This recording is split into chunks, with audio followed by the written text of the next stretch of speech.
Var уже. Интервью бере саласыңыз. Sizde.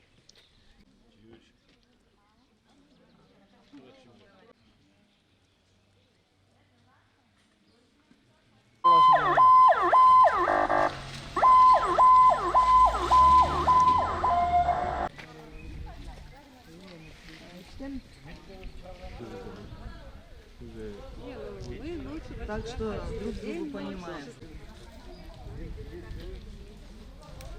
15 бетапар болчу.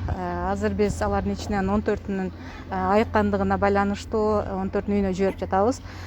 Бул негизинен Сузак районунун бетаптары. Жаш курактары боюнча кичинекейлер дагы бар.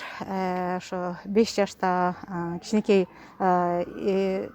колунда дагы баласы бар болчу. Бирөөсүнүкү и бирөөсү 10 жашта.